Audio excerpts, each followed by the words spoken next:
정말 파격적인 마케팅도 있었습니다. 치약을 사면 영화 관람권을 같이 나눠줬던 것이죠. 그때 당시에 영화를 본다? 치약만 사면 영화를 볼 수 있는 기회가 생기는 거예요. 안녕하세요. 연세대학교 치과대학 치의학교육학교실의 김준혁입니다. 개화기 이전까지만 해도 우리 조상들은 양치를 지금 생각하는 것과는 되게 다른 방식으로 했습니다. 그때 사용한 것을 치목이라고 했습니다. 이를 닦는 나무라는 거죠. 나무가지를 씹어서 이를 닦는 것인데 지금의 개념으로 생각하면 이쑤시개에 더 가깝습니다. 그리고 식사 후에는 소금물로 아니면 숭늉으로 입을 헹궈서 입을 가셨습니다. 그러다가 1900년대 초가 되면 일본에서 치마분이라는 것이 수입이 됩니다. 치마분, 그러니까 이를 닦는 가루라고 하는 뜻인데요. 특히나 라이온이라고 하는 회사가 대대적으로 광고를 하게 됩니다. 그때 당시에는 화장품으로 유명했던 회사들이 있습니다. 쥬라브라고 하는 회사인데요. 클럽이죠. 지금도 익히 알고 계신 태평양, 이런 회사들도 이 치마분, 지금의 치약을 만들어서 광고도 하고 팔기도 했지만 1930년대까지 꾸준히 광고를 이어간 회사는 라이온이라고 말씀드릴 수 있을 것 같아요. 심지어는 치약 회사인데 제일 비싼 전면 광고까지도 하죠. 그래서 조선에서 치약하면 바로 이 라이온 치마분이 치약이구나로 완전히 자리 잡게 됐던 것 같습니다. 그런데 그때 당시 치약은 지금처럼 튜브 형태가 아니었다는 거죠. 말씀드린 것처럼 가루였는데 이걸 가지고 칫솔에 묻혀서 닦으면 물과 섞여서 거품이 났겠죠. 그래서 좀 시원한 느낌까지는 주었던 것 같습니다. 그런데 하나 생각해 볼 부분이 있습니다. 사람들이 이전부터 이를 닦는 데 익숙했으면 그냥 이전에 이런 거 사용하셨지만 이제는 저희 제품을 사용하시면 더 잘하실 수 있어요. 이렇게 이야기해주면 되잖아요. 그런데 말씀드린 것처럼 이전엔 그냥 나뭇가지를 씻거나 소금물로 입을 헹구기만 했지 이를 직접 닦는 행위를 하지는 않았다는 겁니다. 그렇다면 이 제품 어떻게 팔아야 될까요? 라이온이라는 회사는 영리하게도 이건 화장품이다, 미용품이다 라고 하는 포지셔닝을 하고 광고를 하기 시작합니다. 그리고 주요 대상은 당시 외국 문물과 그리고 자신의 외모에 무척 관심이 많았던 신여성 그리고 모던보이였죠. 이런 표현을 들어보신 적이 있으실 것 같습니다. 광고는 그 시대의 거울이다. 그리고 치약 광고를 보면 그 당시 사회가 얼마나 빠르게 변화하고 있는지도 확인할 수 있습니다. 치약 광고 중에는 이 치약은 최첨단 기술이다 라는 걸 내세우는 광고가 있습니다. 지금 물건을 대량 생산하고 공장에서 뽑아내는 것 당연하잖아요. 근데 20세기 초 당연히 그때에는 시대의 최첨단의 상징이었어요. 혁신이었죠. 지금 저희가 인공지능을 생각하는 것처럼요.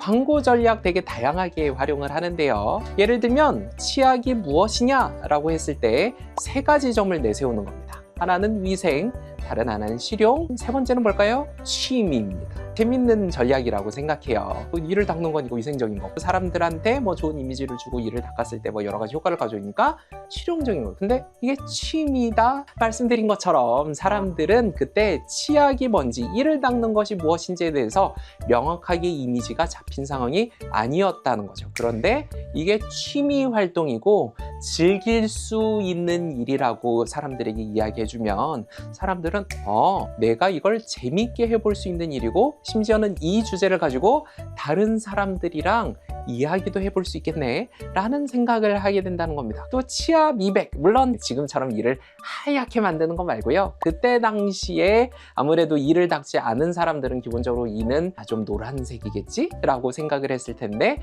이를 조금 더 하얗게 만들 수 있다 라고 하는 그런 느낌의 미백인데요. 이런 것들도 당연히 광고에서 활용을 하고 사람들도 엄청나게 관심을 보였던 것 같습니다. 하얗고 튼튼한 치아, 입냄새 제거, 이런 문구들은 치약 광고에서 빼놓지 않고 등장을 했고요. 심지어는 흥미로운 광고도 있습니다. 지금 요새 SNS 후기를 광고에 사용하는 거지 보면 당연하잖아요. 그런데 한 20년, 30년 전 생각해 보시면 그런 광고는 흔치 않았습니다. 그런데 100년 전에 사용자의 경험담을 치약 광고에 실었다는 거죠. 또 1920년대가 되면 이 조선 땅에 피서 열풍이 불게 됩니다. 이때에 그나마 좀 상황이 좀 나아지게 되기도 했고 철도가 개통을 하거든요. 그래서 사람들이 원거리 여행을 쉽게 갈 수 있게 된 시점이기도 해서 신문들을 보면 다 막 유명 피서지도 소개하고 심지어는 그때라면 좀 남사스럽다라고 여겨질 만한 수영복 입은 모델들이 광고에 등장을 해서 이런 홍보를 하셨던 거예요. 치약 광고도 여기에 가세합니다. 예를 들면 당신도 모두가 선망하는 피서를 즐기고 싶으실 텐데 이 치약 꼭 가져가셔야 됩니다. 피서 가실 때에는 치약이 필수품이다 라고 이런 식으로 광고를 하면서 이제 이런 피서 문화의 일부로서 치약이라는 이야기를 해주기도 하고요. 흥미로운 광고가 또 있습니다. 광고에 세 사람이 등장을 하는데요. 첫 번째 사람이 말합니다.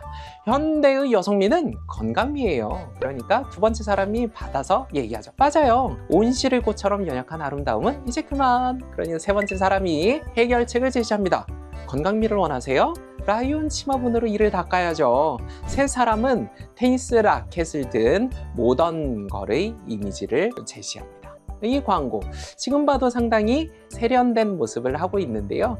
그때 당시에 사람들에게 건강한 아름다움이 이제 시대의 트렌드라고 제시하고 그 요소로서 치약을 활용하고 있다라고 하는 점은 정말 흥미로운 점이기도 합니다. 여러분 하루 3번 3분씩 양치하시나요? 이 3분이라는 시간에 대해서는 특별한 근거는 사실 없습니다. 왜 3분을 닦아야 돼? 글쎄요. 그냥 외우기 쉬우니까 하루 3번 3분 333 약간 이런 느낌이에요. 그런데 그때에도 3분이라는 시간을 들여서 이를 닦아야 한다라는 광고 문구가 등장합니다. 이 3이라는 숫자로 사람들에게 각인된 이 광고 전략이 100년이 넘는 양치 습관을 만들어낸 걸지도 모르겠습니다. 여기에는 물론 치과 의사들의 역할도 컸습니다. 처음에 한국인 치과 의사들이 성인 대상으로 구강위생 교육을 하려고 열심히 노력을 하시거든요. 그런데 일본 총독부가 그것을 허용하지 않습니다. 성인들을 만나서 다른 일을 할까봐 걱정을 했던 것 같아요. 주로 독립운동이었겠죠. 그러다 보니까 자연스럽게 한국인 치과 의사들은 아동 교육을 하게 됩니다. 그래서 아동을 만나서 구강위생 교육도 하고 검진도 하고 치료해주는 행사도 진행을 하시게 되는데요. 아이가 이를 닦고 아이가 구강에 관심을 가지려면 누가 그것을 같이 해줘야 될까요? 최소한 어머니가 알고 같이 해줘야 됩니다. 그 모습을 본 아버지도 관심이 생기지 않을까요? 이렇게 했을 때 당연히 칫솔 그리고 무엇보다도 치약이 따라와야 한다는 것입니다. 그래서 치약 회사들도 더 많은 판매를 위해서 아동 양치를 강조하는 광고를 올리기도 합니다. 정말 파격적인 마케팅도 있었습니다. 치약을 사면 영화 관람권을 같이 나눠줬던 것이죠. 그때 당시에 영화를 본다? 치약만 사면 영화를 볼 수 있는 기회가 생기는 거예요. 엄청난 효과가 있었겠죠. 그래서 이런 행사는 이후에 구강위생 개선 캠페인에서도 자주 활용하는 전략으로 활용하게 되고 치과 의사들도 이런 회사들과 같이 활용하는 방식으로 받아들여졌습니다. 100년 전 처음 등장했을 때에는 의아해하던 치약이 어떻게 필수품이 되었는지 광고를 통해서 한번 살펴보았습니다. 흥미로운 것은 지금도 비슷한 일들이 이루어지고 있다는 것이죠. 전동 칫솔이라든지 아니면 이런 워터젯 아니면 치실을 사용한 여러 가지 기구들도 요새는 나오고 있죠. 양치 습관은 계속 바뀌고 있고 어떻게 하면 더 편하고 쉽고 그리고 더 자주 할 수 있는지에 대해서 많은 사람들이 노력을 하고 있습니다. 더 흥미로운 이야기들은 앞으로 계속 이어질 것 같아요. 덴탈피디아 구독과 좋아요 잊지 마시고요. 다음 시간에는 더 흥미로운 이야기로 찾아뵙겠습니다. 감사합니다.